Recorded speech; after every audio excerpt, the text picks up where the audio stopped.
Hello everybody and welcome to another How to Win video, and one where we're in person. It's very exciting. It's been a while since we've done the last one. That's my fault, not Travis's fault. He has a bunch of great ideas lined up that I'm gonna make sure we're more consistent on. But we're here to talk about upgrading your deck. It's something you're gonna have to do a lot in this game, and it's also like one of the fun parts of the game. Making your deck better and more consistent is exciting. That's arguable. So why don't we dive in and just start getting this little show on the road. So in this video, we're going to cover two approaches you can take for upgrading your deck. I imagine people could argue there are more, but I think these are the common ones. A planned approach. These are the ones that I've done and I've seen you guys do. Yeah. And the flexible approach. So we're going to start by talking about the planned approach. Before we get into the details of it, what's the one sentence description of a planned approach, Travis? You plan your approach and decide what you're going to do, and then buy the cards that let you do that. Yeah. So, as you build your deck, decide what you want your deck to do. This is ripped exactly from Travis's notes, in quotes. I want to kill enemies with a flamethrower. That's the goal of my deck. After deciding what you want to do, you have to ask yourself what is necessary for your deck to function. So, if you want to kill enemies with the flamethrower, you're going to need to grab the flamethrower. Because flamethrower is the goal of your deck, it can be considered a core upgrade. This is a hard thing to kind of transfer over from the notes, but the core of your deck is like the function of your deck, right? It's what your deck needs to. It's the cards that your deck needs to work. It should be probably around 12ish XP, give or take a few. But so in that, with that idea, if you're trying to kill people with a flamethrower, then you need the flamethrowers as 10 experience. And you probably have the other cards to set them up, and maybe you also pick up a couple extra ammunitions because paying for a new flamethrower sucks. Yeah, and it's one of those things that when you're upgrading with your planned approach, you have to figure out what your core is and then make that your focus. So as we get later on, there's going to be examples of this. The bus. But you don't want to, Vicious Blow level 2 is a strong card, but it's not a core upgrade. It's not a priority when your planned approach. Your planned approach is your flamethrower. So well, it could be depending on what your deck's doing, right? In this example, though, it is Yeah. flamethrower. So that's just for specifically this example, because exactly what Travis is saying.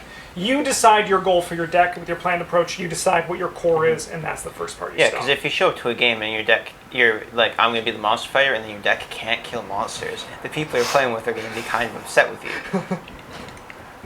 All right, I'll just go to the next one over here. As you add new cards, you need to cut old cards.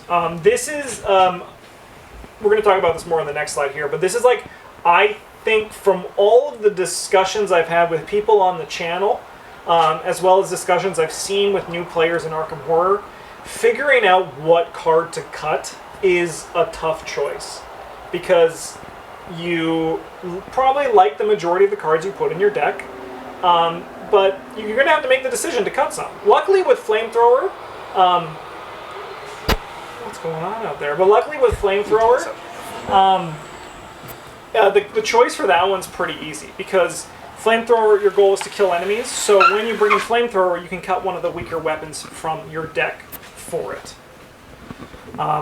Yeah, one's easy. Some other things you want to consider when you're cutting cards is how much does the new card cost? Yes.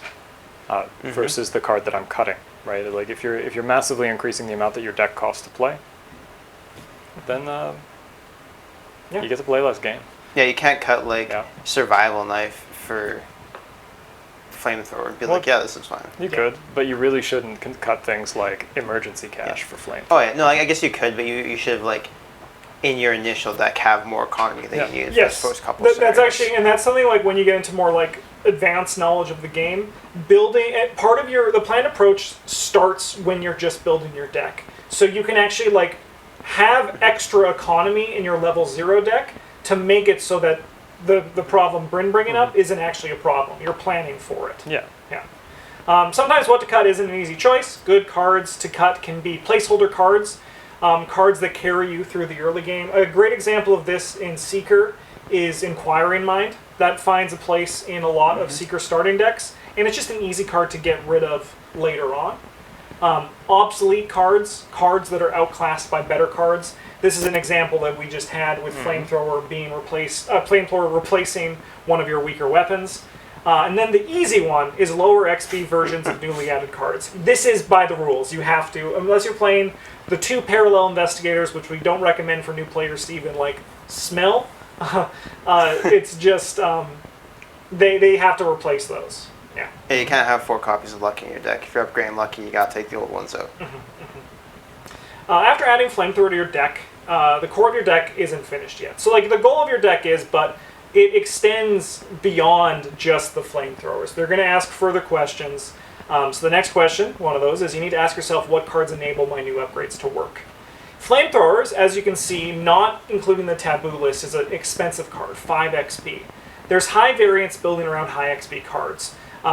Sure, something that Travis says a lot is you just bought these nice new cards, you want to play with them. So you want to ensure you have methods of finding these cards.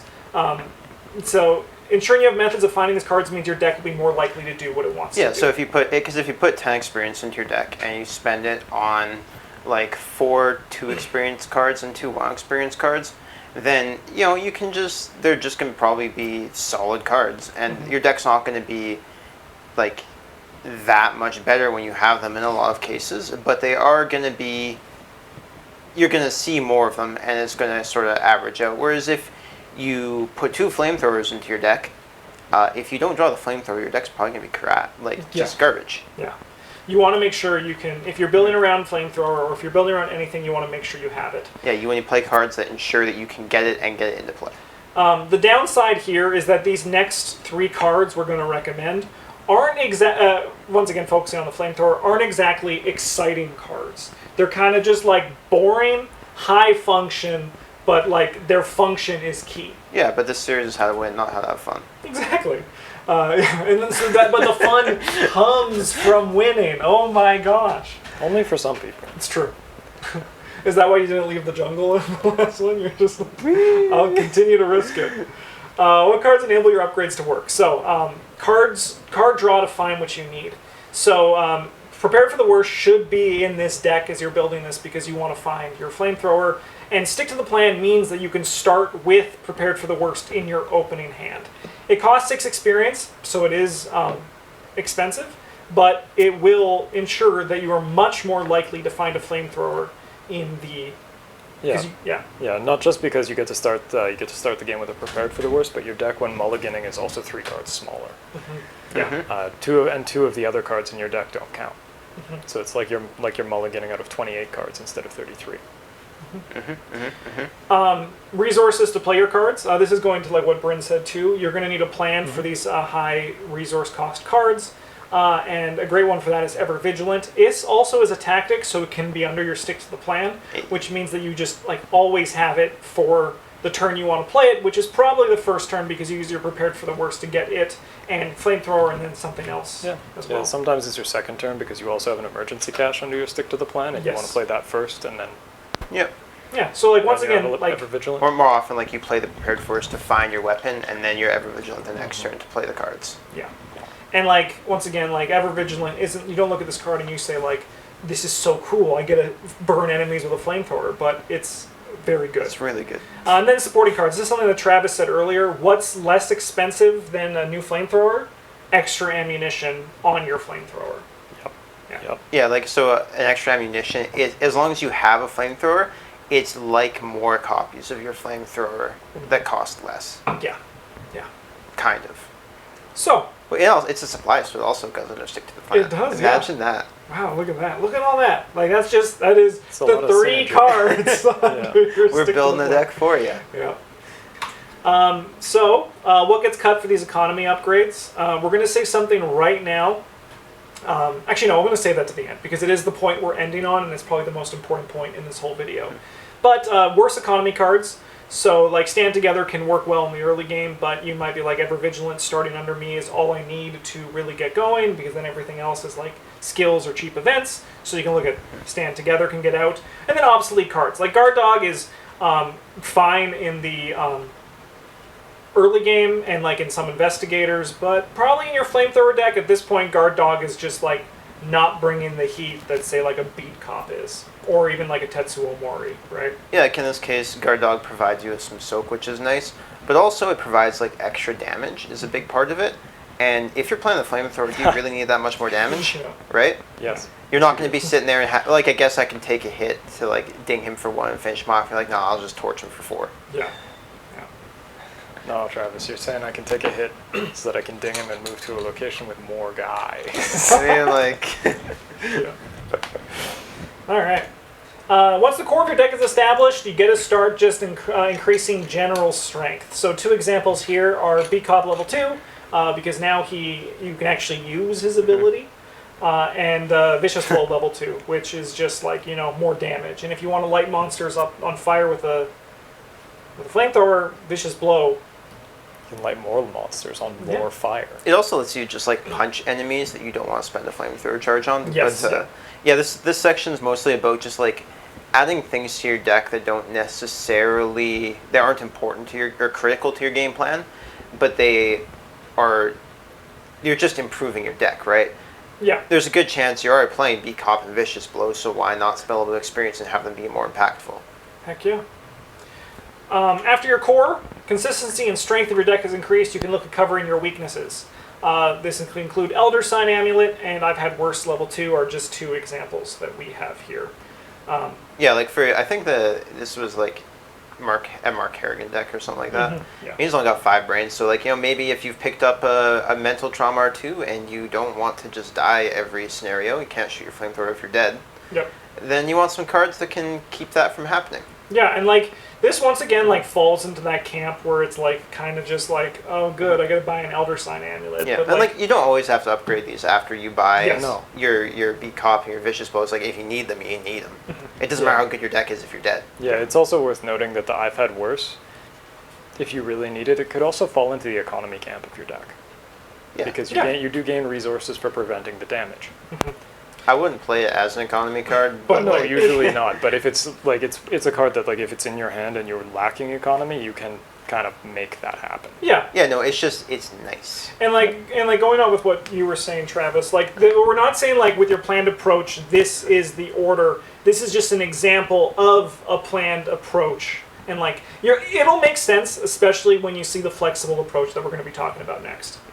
The last pieces you'll want to be looking to add to your decks are the extras and like the bells and whistles. The stuff that's like nice, but is not needed to make your deck like function. You're sitting there, you're comfortable with how your deck's working, and you're just like, well, I got 4 experience for this scenario. What am I going to spend it on? Yeah. Like another gun, just in case you have to throw yours away. Yeah. Yeah. This. Yeah, just in case. Just in case.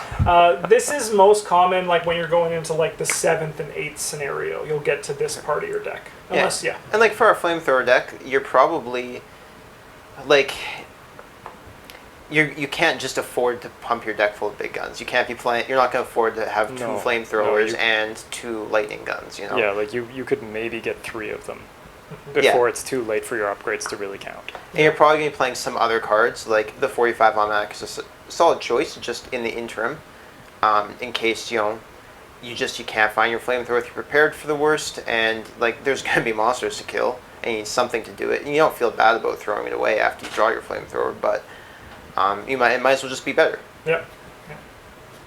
All right.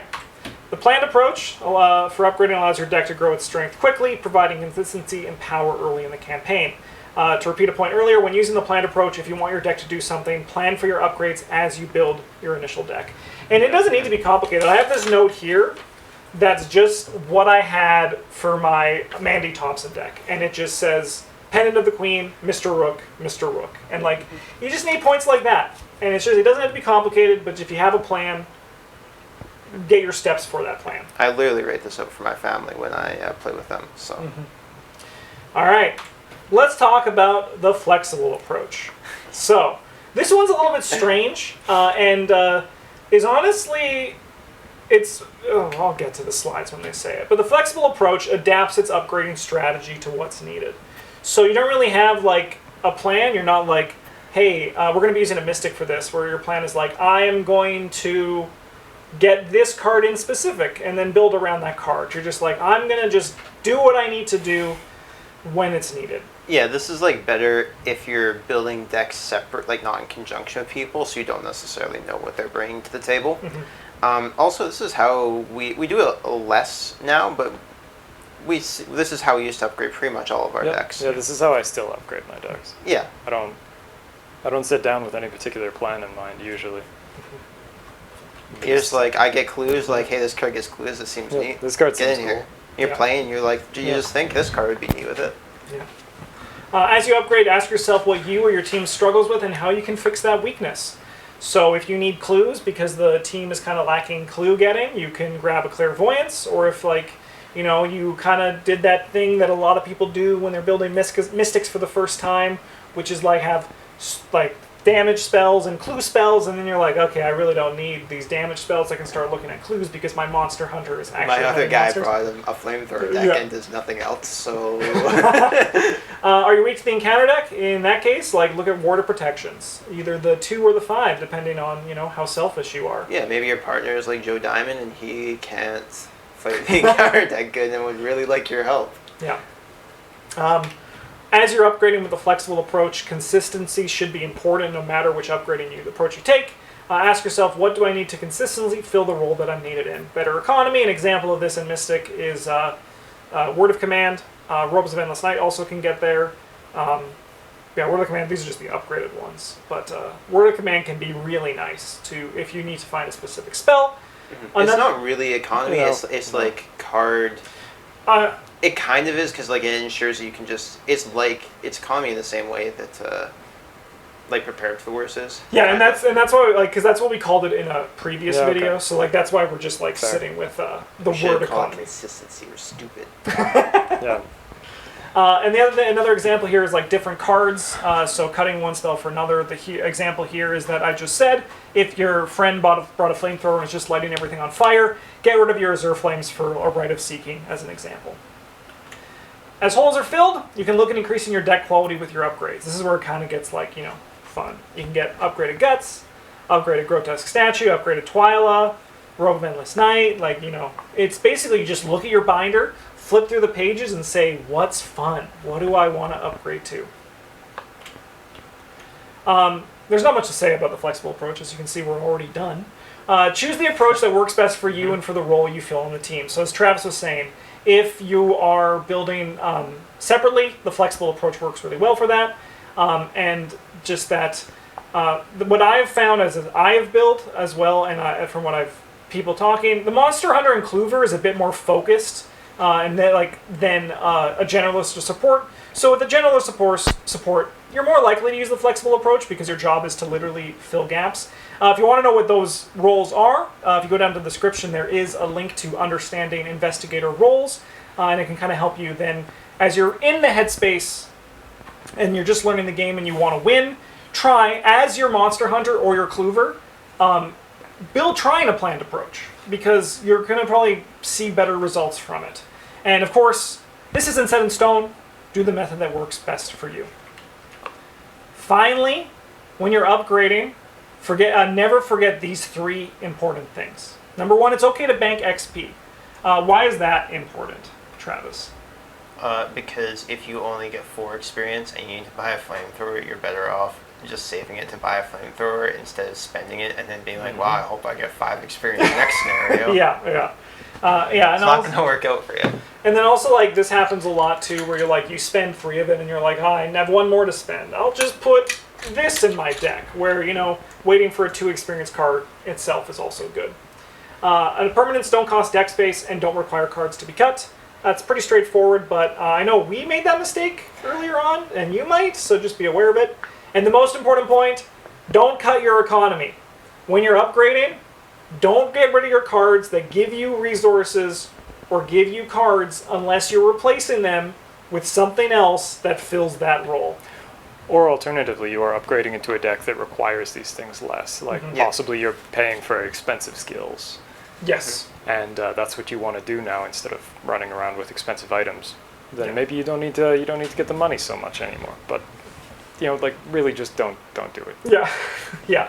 Like it's just it's you get that flamethrower and you say, you know what, this flamethrower should cut because I like my other guns. I'm gonna cut this emergency cache for this flamethrower. No, it's Like- it's just a bad time. Yeah. I don't play by very many hard rules when I'm building decks, but that one, every time I've broken that rule, I've had a bad time. Yeah. Yeah. Got to spend experience putting them back in my deck.